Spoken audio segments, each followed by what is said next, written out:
الحمدللہ رب العالمین والصلاة والسلام علی رسول الامین. سب تعریفیں اللہ کے لیے ہے جس نے سورج کو روشن اور چاند کو منور فرمایا اور اس کے منازل متعین کی.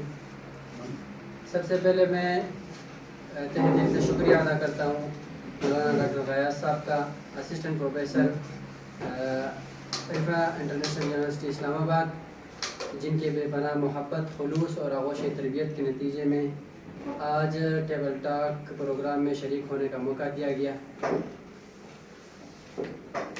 آج ہم جس ٹاپک پر محور گفتگو ہونے جا رہے ہیں وہ ہے رؤیت ہلال سے متعلق متقدمین اور متاخرین فقہاء کے آراء کا علمی جائزہ.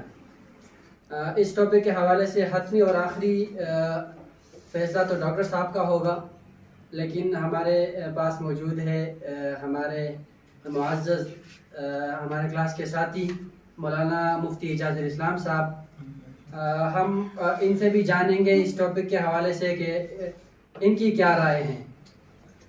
اس سے پہلے کہ ہم سوالات کی طرف بڑھیں، رؤیت ہلال جسے انگلش میں مون سائٹنگ کہتے ہیں اور عربی زبان میں رؤیت کا معنی جاننا، معلوم کرنا، دیدار کرنا، اور اسلام میں رؤیت کی بڑی اہمیت ہے اور بہت سے احکامات اس طرح ہیں کہ جو رؤیت سے ریلیٹڈ ہے اور رؤیت سے جڑے ہیں، جیسے نصف شعبان اور رمضان کا آنا اور عیدین کا آنا، اور اسی طرح قمری مہینے کے آغاز اور اختتام کا فیصلہ وغیرہ جو کہ رؤیت سے تعلق رکھتے ہیں.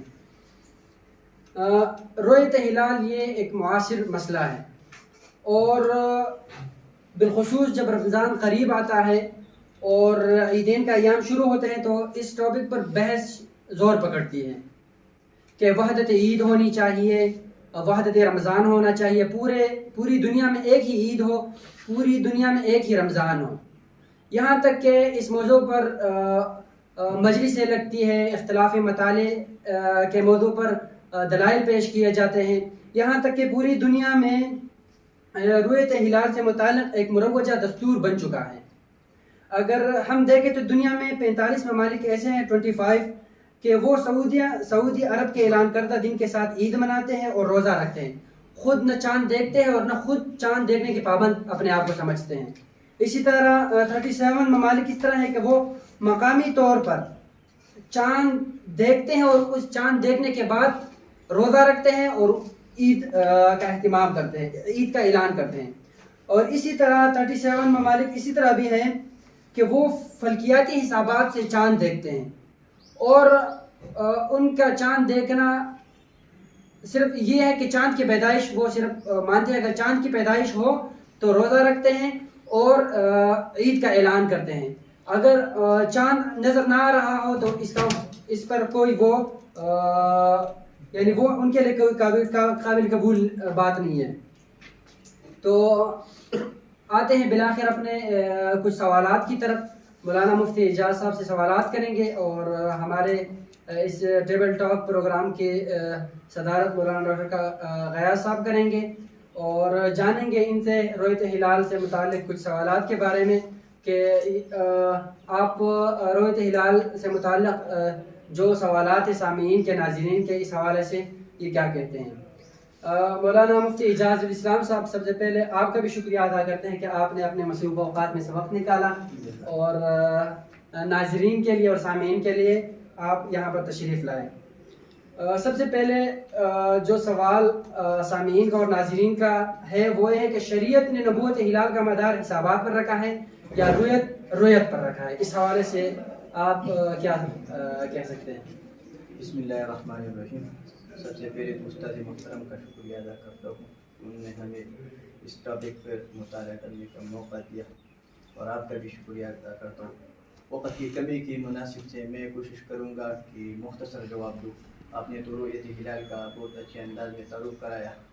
آپ نے سوال کیا کہ رؤیت ہلال یعنی ہلال کا ثبوت بھی ہے اور رؤیت پر کا اعتبار یعنی رؤیت پر ہے یا حسابات پر بھی ہے.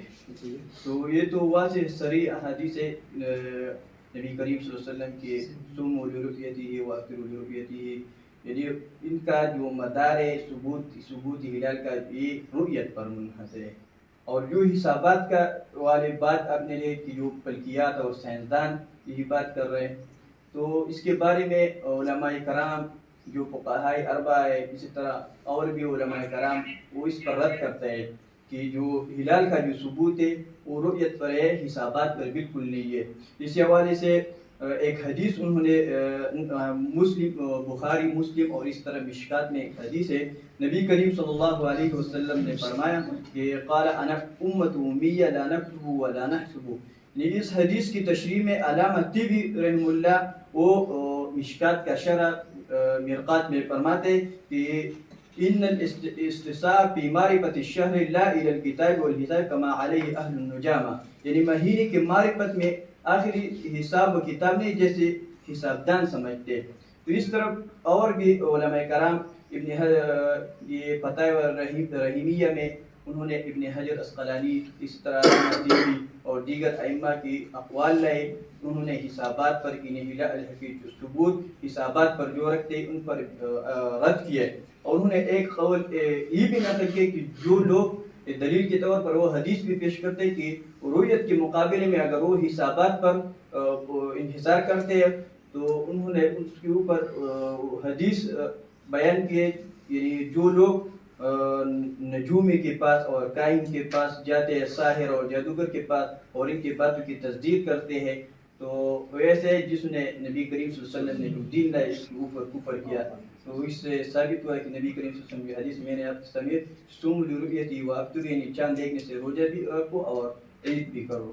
ماشاءاللہ مفتی جہاں صاحب، آپ نے 2-3 دلائل کے ساتھ میرے سوال کا جواب دے دیا، لیکن میرے ذہن میں ایک دوسرا سوال پیدا ہوا، وہ یہ کہ آپ نے کہا کہ رؤیت ہلال کا مدار حسابات پر نہیں ہوگا، جس طرح آپ نے دلائل میں بھی پیش کیا، بلکہ رؤیت پر ہوگا، یعنی خود دیکھنا ہوگا.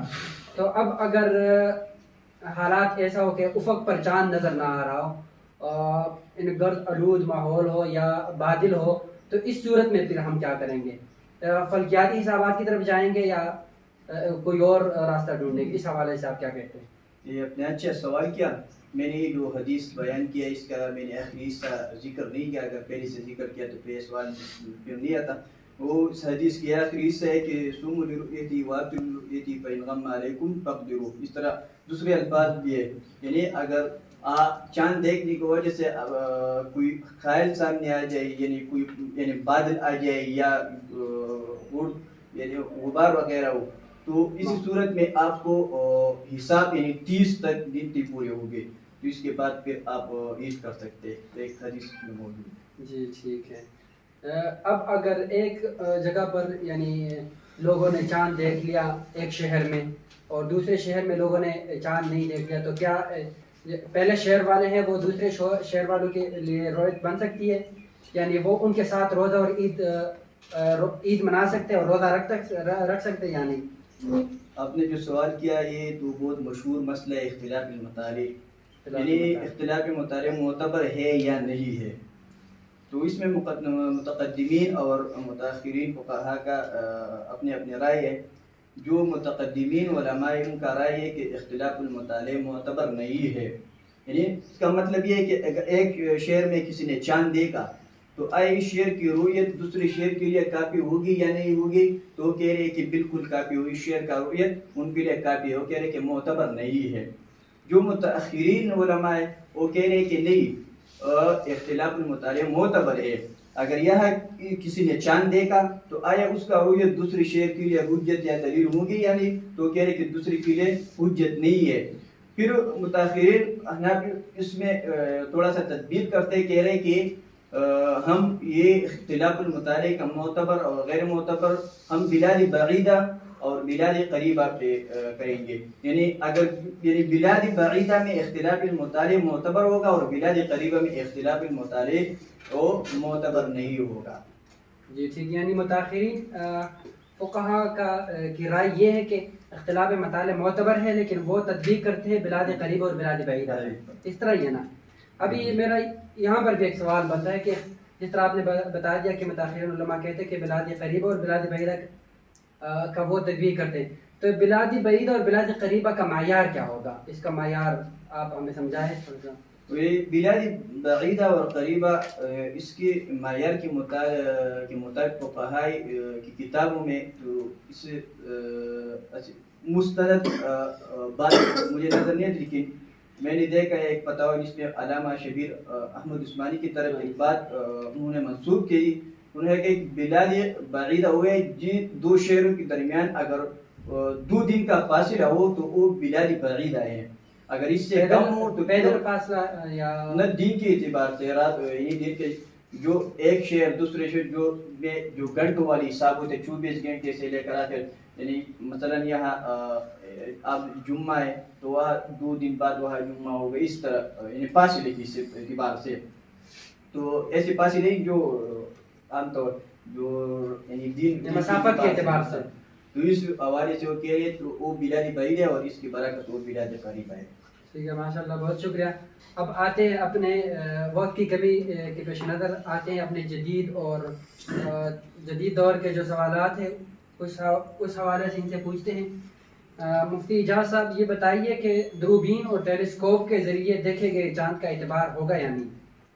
اس بارے میں قرآن اور حدیث کی روشنی میں آپ کی کیا رائے پیش کرتے ہیں؟ میرے خیال میں تو دوربین اور جو ٹیلیسکوپ ہے اس کا رویت ایسے ہے جیسے ہم آنکھوں سے دیکھ رہے، لیکن وہ کیا کہہ رہے وہ فضا کو تھوڑی سی صاف نظر، اس سے فضا تھوڑی سی صاف نظر آ رہا ہے یا دوری کو قریب کرتے، اس میں کوئی اعتبار نہیں.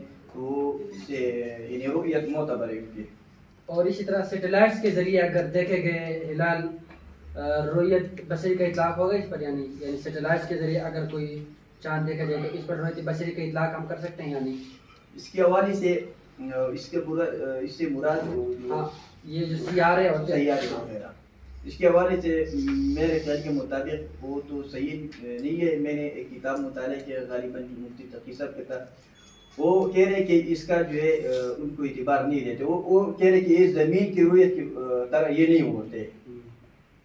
تو اسی طرح پھر ہوائی جہاز اور ہیلی کاپٹر سے رویت ہلال دیکھنا، اس کا کیا ہوگا پھر؟ اس کے بارے میں اہل علم کہتے ہیں کہ جو ہوائی جہاز ہے اور ہیلی کاپٹر وغیرہ جو ہے اس کا جو فاصلہ ہوتے جو اڑتے تو وہ اتنی اونچی نہیں اڑتے. تو لہٰذا کہتے اگر کسی نے ہوائی جہاز سے چاند دیکھا اور ان کا مطلب مختلف نہیں تھا تو وہ معتبر ہوگا. بعض دفعہ تو جو دوسری جگہ وہ سفر کرتے کسی نے دیکھا جو ان کا مطلب اور ہمارے مطلب مختلف ہوتے تو فاصلے ہوتے تو پھر کہتے کہ وہ معتبر نہیں. اگر مطلب مختلف نہیں تھا کسی نے چاند دیکھا تو کہہ رہے کہ اس میں کوئی اعتبار نہیں بلکہ اس کے رویت معتبر ہوں گے. مطلب ایک ہو تو معتبر، مطلب مختلف ہو تو معتبر نہیں. ٹھیک ہے، بہت شکریہ، جزاک اللہ. ہم اپنے آخری سوال کی طرف آتے ہیں. کیا ویڈیو کال کے ذریعے رویت ہلال کی گواہی دی جا سکتی ہے؟